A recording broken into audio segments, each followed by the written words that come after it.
क्या आप जानते हैं कि ताकतवर तरीन बंदा कौन सा होता है? मजबूत तरीन आदमी ये वो है जो खामोश बैठा है, बोल नहीं रहा, लेकिन इस खामोशी में उसका अपनी सोचों पे कंट्रोल है।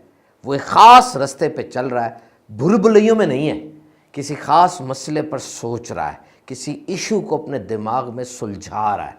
और जब खामोशी टूटेगी वो उठ के खड़ा होगा, अब वो कुछ तय कर चुका होगा, समथिंग हैज़ बीन डिसाइडेड। लेकिन दूसरी तरफ एक ऐसा बंदा है जो चुप बैठा है, लेकिन उसके दिमाग में तूफान है, बेरब्त सोचे हैं, कभी इधर जा रहा है कभी उधर जा रहा है, दिमाग में धुंध सी छाई हुई है और माजी की सजाएं वो अपने आप को दे रहा है एक तरफ, और दूसरी तरफ बेयकीन मुस्तकबिल उसको डरा रहा है। और जिस तरह ये सफ़े इस किताब के पलटे जा रहे हैं, इस तरह उसके जहन के अंदर सोचे जा रही हैं। 5 सेकंड भी वो किसी एक बात पे नहीं सोचता, फिर शफल कर देता है, फिर नई बात उसके सामने आ जाती है। एंड माइंड यू, नफ्सियाती अमराज की सबसे बड़ी वजह इसी तरह सोचों को बदलते रहना और माजी को पकाते रहना है। तो आज सुभान अतारी पॉडकास्ट में यही मौजू है, ओवर थिंकिंग, ज्यादा सोचना, उलझी हुई सोचे, बिखरा हुआ दिमाग। The problem is actually not the problem is the incredible amount of over thinking you are doing with the problem. मसला इतना बड़ा मसला नहीं था, उसको पका पका के आपने इतना बड़ा मसला कर दिया। और याद रखें, ये जो तकलीफ के आने से पहले आप उसके बारे में सोचना शुरू कर देते हैं, मसला अभी आया नहीं है और आप सोच रहे हैं, हलकान होते जा रहे हैं, तो दर हकीकत आपने उस तकलीफ को 2 मरतबा सहा है। You suffered that pain twice. एक तो जब वो तकलीफ आएगी तब आप सहेंगे, और एक अभी सोच सोच के अपने आप को आपने परेशान कर लिया। तूफान तो आने हैं भाई, मुश्किलात, तकलीफें, परेशानियां, जिंदगी है, दुनिया है। और ये जो खुशी के लम्हात होते हैं ना, किसी बड़े बूढ़े से पूछे जाके, जो आपके इर्द गिर्द जिनके बाल सफ़ेद हो गए, चेहरे पे झुर्रियां आ गई, उनसे पूछे, ये खुशी कोई चीज़ नहीं है, ये तो सस्ताने के लिए छोटा सा एक वक्फा है बस। अरे जिंदगी तो जहद मुसलसल का नाम है जनाब, हर वक्त नया चैलेंज। आज कोई फौत की हो गई, कल इम्तिहान में फेल हो गए, दुकान में मसला हो गया, फाइनेंशियल लॉस हो गया। This life is a journey full of challenges. और फिर बाज़ाहिर खुशी में देखे, शादी है, खुशी का लम्हा है ना। अब शादी के दिन सबसे परेशान कौन होता है? लड़की का बाप। क्यों? आज अगर एक प्लेट खाना भी कम हो गया ना तो मेरी खैर नहीं है। तो लाइफ इज ए स्ट्रगल, आपने ज्यादा सोचना नहीं है। तो अगर आप आते हुए तूफान के इंतजार में सारी जिंदगी गुजार देंगे, आया नहीं है, इंतजार में, तो फिर ये अभी जो सूरज की इतनी प्यारी रोशनी है, आप उसको एंजॉय नहीं कर सकेंगे। और अभी जो इतने प्यारे बादल आए हुए हैं, बारिश बरस रही है, आप उसको एंजॉय नहीं कर सकेंगे। ओवर थिंकिंग में कि जी क्या होने वाला है, क्या होने वाला है, ये सोच के आपका दिमाग घूमता चला जाएगा। और ये भी याद रखिएगा कि तूफान एक ही है, सबकी किश्तियां मुख्तलिफ है। तूफान एक ही होता है, कश्तियां मुख्तलिफ है, किसी की छोटी सी कश्ती है, किसी की मोटर बोट है, किसी की बड़ी किश्ती है। तूफान एक जैसे हैं, हर एक के अंदर हौसला, सलाहियत ये मुख्तलिफ होती है, क्योंकि तकलीफ छोटी बड़ी नहीं होती। एक बंदा 10 फुट पानी में डूब के मरा, एक बंदा 70 फुट पानी में डूब के मरा, मरा तो दोनों है ना। तो कभी ये ना कहा करें यार उसकी तकलीफ कम है, मेरी ज्यादा है, या मेरी कम है। जिस पर आई हुई है उसको देखे, उसका ज़र्फ कितना बड़ा है। और एक अहम तरीन बात याद रखें, आप और आपका दिमाग ये 2 अलग अलग चीजें हैं, 2 अलग अलग आइडेंटिटीज हैं। आपका ही दिमाग है, आपके ही जिस्म में मौजूद है, लेकिन this is a separate identity. क्या ऐसा नहीं होता कि आप किसी बात को सोचना नहीं चाह रहे होते, लेकिन बार बार वही बात आपके सामने आ रही होती है? ऐसा है ना। तो इसका मतलब दिमाग कोई और चीज़ है जो अपनी मर्जी की बातें भेज रहा है। चले थोड़ी देर चुप करें, बिल्कुल खामोश, और अपने आप से पूछे तुम्हारा नाम क्या है। पूछे, जवाब आया ना, अब पूछे तुम्हारा क्या हाल है, फिर जवाब आया। अब कोई बड़ी अच्छी बात अपने आप से करें, अच्छा जवाब आएगा। अब कोई बुरी सी बात करे, बुरा जवाब आएगा। ये कौन दे रहा है जवाब? ये आपका दिमाग है sir. This is your conscious mind. तो इस दुनिया में कामयाब तरीन इंसान वो है जो अपने दिमाग पर हाकिम है, दिमाग उसका गुलाम है। लेकिन ज्यादातर लोग ऐसे हैं जो दिमाग के गुलाम बन गए, दिमाग उनका हाकिम बन गया, दिमाग उन्हें जो कहता है वो वही करते हैं। दिमाग कहता है ये मुंह से निकालो, वो मुंह से वही बात निकालते हैं, अपनी कोई सोचते नहीं है, बस जहां चल रहा होता है सारा कुछ वहां चलते चले जाते हैं। तो दिमाग एक पिंग पोंग के गेंद की तरह, अगर आप ऐसे फेंके पिंग पोंग का गेंद घूमता रहेगा ना, उस तरह आपको घुमा के रख देगा, आप किसी तरफ सेटल नहीं हो पाएंगे। आपको अपने दिमाग के ऊपर एक गेट कीपर की तरह बैठना है और अपनी मर्जी की चीजें अंदर जाने देनी है, ये नहीं कि दिमाग में सब कुछ घुसता चला जाए। And now human brain is the most complicated machine in this world. इंसानी दिमाग दुनिया की पेचीदा तरीन मशीन है जनाब, और ये कभी बंद नहीं होता, ये ऑफ नहीं होता। जब रात को आप सो जाते हैं, आप क्या समझते हैं, जिस तरह रात को आपने गाड़ी गिराज में खड़ी की और गाड़ी गिराज में खड़ी करके आप आ गए, सुबह जाएंगे गाड़ी उसी तरह आपको मिलेगी, सारी रात खड़ी रही, कोई तब्दीली तो नहीं ना उसमें आएगी। क्या दिमाग भी ऐसा ही है कि रात को जब आप सो गए दिमाग को छोड़ के, तो सुबह उठेंगे वही होगा? ओ जनाब नहीं, सारी रात बड़े पेचीदा काम करता रहा दिमाग। आप सोए, दिमाग एक नए अंदाज से जाग उठा।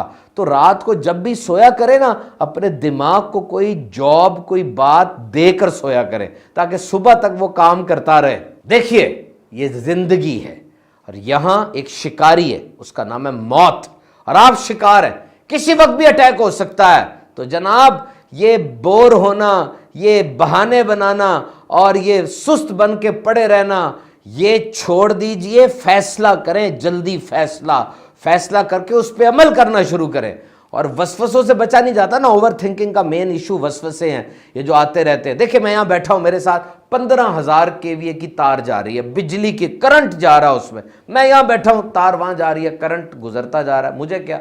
लेकिन अगर मैं आगे बढ़ के उसे पकड़ लूंगा, जिस्म पानी हो जाएगा, उड़ जाऊंगा। यही हाल वसवसों का है। आप बैठे हैं, वसवसे तो आएंगे, आते जाएंगे, आपने तवज्जो नहीं देनी। You should not pay attention on these false sort of items. Concentrate करें, अटेंटिव रहें अपने काम की तरफ। और अब अहम तरीन बात सुनिए, अपने दिमाग में एक शट डाउन बटन लेकर आए। शट डाउन ब्रेकर, देखा कभी बिजली का ब्रेकर, नीचे करते ऊपर करते, इस तरह का ब्रेकर अपने दिमाग में लगाएं। अभी कोशिश करें, चलें, ये पूरा सेटअप बनाए जनाब, दिमाग में ब्रेकर लगने लगा है। कहां से खरीदेंगे? ये दिमाग के अंदर से ही मिलता है, अंदर ही इसकी दुकान है, अंदर से तसव्वुर में लेकर आए। आप ब्रेकर अपने दिमाग में लगा रहे हैं, और अब वो ब्रेकर आपने स्विच ऑफ करना है, स्विच ऑन करना है। जब आप सोने लगेंगे, आपने उसको स्विच ऑफ कर देना है। अब कोई और सोच और नहीं आएगी, बस पूरे दिमाग के अंदर अपना तसव्वुर बांधना है। स्लीप स्लीप स्लीप, नींद आ गई, मुझे नींद आ गई, ये आपने अपने दिमाग के सामने लेकर आना है। आपकी बटन स्विच ऑफ हो गया है, बार बार अपने आप को कहें, ट्रेनिंग करें, ये मुमकिन है। दुनिया में वो लोग जिन्होंने कुछ करना होता है, वो ओवर थिंकर्स नहीं होते, वो सब कुछ छोड़ देते हैं, सिर्फ काम की बात सोचते हैं। रात को ये सोचे कि मेरा ये गाल जो है सुन्न हो रहा है, इसको बिल्कुल ख़त्म हो रहा है, ये सो रहा है, फिर बायां गाल सुन्न हो रहा है, फिर सर, एक एक उज़्व अपना, एक एक ऑर्गन, उस पर आहिस्ता आहिस्ता नींद तारी करे। शट डाउन बटन, ये बड़ा ज़रूरी है, शट डाउन। और इसी तरह जब आप नमाज पढ़ने जा रहे हैं, अब फिर ये शट डाउन बटन आपने बंद कर देना है कि अब कोई और सोचे आपको ना आए, और अब आप ये तसव्वुर करें कि अल्लाह मुझे देख रहा है। और देखिए, ये यकसुई हासिल करने के लिए, एक जगह फोकस करने के लिए, ये इबादत कितनी बड़ी नेमत है। नमाज के अंदर सबसे पहले आप अल्लाह अकबर कहते हैं, आपका रिलेशन, आपका ताल्लुक बाहर की दुनिया से कट गया। फिर एक ख़ास हालत में, कभी खड़े होकर, कभी रुकू में, ये मेडिटेशन के लिए बड़ा ज़रूरी है कि आपकी हालत क्या है, आपकी बॉडी का पोस्चर क्या है। जब आप खड़े हैं क़याम में, आपकी नज़रें सजदे की तरफ है, आप रुकू में गए, आपकी नज़रें नाखून की तरफ है, आप अत्ताहियात बैठे, आपकी नज़रें झोली की तरफ है। कैसे तवज्जो को एक जगह इकट्ठा करने के लिए बेहतरीन मैकेनिज्म है। रोजे को देखें, रोजादार ने नेमतें छोड़ दी, क्यों छोड़ी? अपने अल्लाह के कहने पे। अब उसका फोकस क्या है, किस तरफ उसका फोकस सेट हुआ हुआ है? हज के मौके पर हम एक डॉक्टर साहब, जिनका टाइम हफ्तों का नहीं मिलता था, वो कहते जी वहां जाके तो एक ही तरह के सबने कपड़े पहने हैं, 2 चादरें, और यही फोकस है कि जो अब हज के अरकान है उसको कंप्लीट किया जाए। आज ये करना है, कल ये करना है, परसों ये करना है, बस यही फिक्र लगी हुई है, तो हमारा फोकस सेट हो जाता है। तो ये बात तय हो गई जनाब कि जो ओवर थिंकर हैं, जिनकी सोचें बेरब्त रहती हैं, जिनका दिमाग घूमता रहता है, कभी सीधा नहीं हो पाता, जो हमें कहते हैं जी हमारे सोचें बड़े तंग करती हैं, तो वो इन इबादात में दिल लगाएं, इन इबादात की हैबिट बनाएं और जो ठीक है वो जरूर करें, इसलिए कि ऐसा ना हो कि वो भी ओवरथिंकर बन जाएं, उनका फोकस सेट रहना चाहिए। So overthinking is a mental trap. Overthinking दर हकीकत आपके दिमाग का बना हुआ एक जाल है जो कि आपको खुशियों से महरूम कर रहा है। It's robbing your happiness. कभी भी इस जाल में आपने फंसना नहीं है, बल्कि आपने पॉजिटिव रहना है। सबसे पहला क्या काम आप कर सकते हैं, आप अच्छे अल्फाज अपने मुंह से दोहराएं। जस्ट अटर गुड वर्ड्स, आगे से आगे अच्छे अल्फाज दोहराएं। Remember, energy flows where your attention goes. आपके जिस्म की एनर्जी उसी तरफ जाएगी जहां आपकी तवज्जो जा रही है। कुछ ऐसे लफ्ज़ चुन लें जिन्हें आप अपनी ज़बान से दोहराते रहेंगे। ये देखिए, अल्लाह रहमान और रहीम है, प्यारे आका सल्लल्लाहु अलैहि वसल्लम रहमतल लिल आलमीन है, मेरी वालिदा मुझसे बहुत मोहब्बत करती हैं, मदीना शरीफ, कुरान मजीद दिलों का सुकून है, नमाज दीन का सतून है। इस तरह के अल्फाज अपने आप से दोहराएं और फिर किसी ऐसे के पास जाएं जिससे आप बेगर्ज की मोहब्बत करते हैं, जिसमें कोई छोटा बच्चा है, आपका बेबी है, उसके पास जाएं, उसके साथ मिलें, उसको गले लगाएं। इससे सेरोटोनिन, एंडोर्फिन ऐसे केमिकल्स रिलीज होते हैं इंसान के दिमाग से जो कि उसको फ्रेश कर देते हैं। और फिर ये याद रखें कि सोचों की जुगाली न करें। Do not ruminate the thoughts. जिस तरह एक गाय खाना खाती है, जुगाली करती है, जुगाली करती है, जुगाली करती है, उसी चीज़ को घुमाती जाती है। नहीं, माजी को छोड़ दें, माजी को छोड़ दें। माजी से कोई नई बात आपको नहीं मिलनी, वही पुरानी बातें हैं। अगर आप माजी को सख्ती के साथ पकड़ के रखेंगे, उतना मुस्तकबिल आपसे फिसलता जाएगा। अगर आपको माजी से कोई कॉल आ रही है, ना अटेंड करें, उसके पास कोई नई बात सुनाने के लिए नहीं है। माजी रहने के लिए बड़ी अच्छी जगह है क्योंकि वहां पर रेजिस्टेंस नहीं है, सारा कुछ देखा वाला है और सारी तवज्जो, सारी ताकत आपकी आगे की तरफ लगनी चाहिए क्योंकि जिंदगी आगे बढ़नी है। ये देखिए, सामने आपको दो दरवाजे नजर आ रहे हैं, एक माजी का दरवाजा, एक मुस्तकबिल का दरवाजा है। उठें, गहरा सांस लें, माजी के दरवाजे को बंद करें, मुस्तकबिल के दरवाजे को खोलें और उसमें दाखिल हो जाएं। माजी की हैसियत एक रेफरेंस बुक की तरह होनी चाहिए कि जब आपको कोई मसला दरपेश हुआ, आप उस रेफरेंस बुक को उठाएं, एक दफा देख लें, रहनुमाई लें और फिर बंद कर दें, उसको खोल के ना रखें। माजी की बातों में अपने आप को सजा देना छोड़ दें। हो गई गलती, हो गया फेल, वो फेल था, कोई उम्र कैद तो नहीं थी कि उसको भी याद रख के सारी जिंदगी आपने उसके पीछे गुजार दी है, ऐसा तो नहीं था ना भाई। तो एक छोटे बच्चे की तरह जिसके पास अभी इतना माजी गुजरा ही नहीं है, तो माजी की कोई याद नहीं है उसकी और मुस्तकबिल के बारे में उसको फिक्र नहीं है। छोटा बच्चा हमेशा हाल में जीता है। अगर आपको डिप्रेशन है, इसका मतलब आप माजी में जी रहे हैं। अगर आप ओवर एक्साइटेड है, इसका मतलब आप मुस्तकबिल में जी रहे हैं। अगर आप सुकून में हैं, इसका मतलब आप हकीकत में आज में लाइव प्रेजेंट में जी रहे हैं। और एक और तरीका ओवर थिंकिंग से बचने का बड़ा ज़बरदस्त है और वो ये कि आप किसी के साथ नेकी करें, किसी के साथ हमदर्दी करें। जब आप ये काम करते हैं ना, तो आपके पूरे जिस्म पे शुक्र का खौल छा जाता है और आपको बहुत हिफाजत रहती है। तो लास्ट में ये मैं अर्ज करता चलूं कि फौरी रद्द अमल एक कमज़ोर रद्द अमल है। Immediate response is a weak response, rather the weakest response। जब कोई आके आप पे गुस्सा निकाले, आपकी इंसल्ट कर दे और आप भी आगे से बिफर जाएं, तो समझ लीजिए कि ये काम खराब हो गया। आप पानी की बोतल बने, सोडे की बोतल ना बने। इसका क्या मतलब है कि पानी की बोतल को जितना मर्जी हिलाया जाए, जब आप खोलते हैं ना कोई फर्क नहीं पड़ता।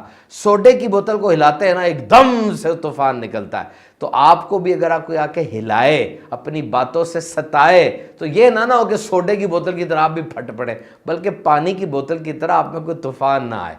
फौरी रद्द अमल एक कमज़ोर रद्द अमल है। हमेशा बात को सोचें, सोच कर फिर रद्द अमल करें। So remember, your best version is waiting for you. आपका ज़्यादा सोचना और सोच सोच के अपने आप को हलकान कर लेना आपकी बेहतरी की, आपकी डेवलपमेंट की राह में सबसे बड़ी रुकावट है। एक वक्त में आप एक ही बात सोच सकते हैं, अच्छी बात सोचें, तरक्की के बारे में सोचें, बढ़ने के बारे में सोचें, सबके बारे में सोचें। अल्लाह ताला आपकी मदद करे। सुभान तारी पॉडकास्ट हर बुध को आप हमारे ऑफिशियल यूट्यूब चैनल पे देख सकते हैं। सुभान तारी शॉर्ट्स भी हमारा यूट्यूब चैनल है, उसको भी सब्सक्राइब कीजिए। अल्लाह ताला आपका हामी और नासिर हो।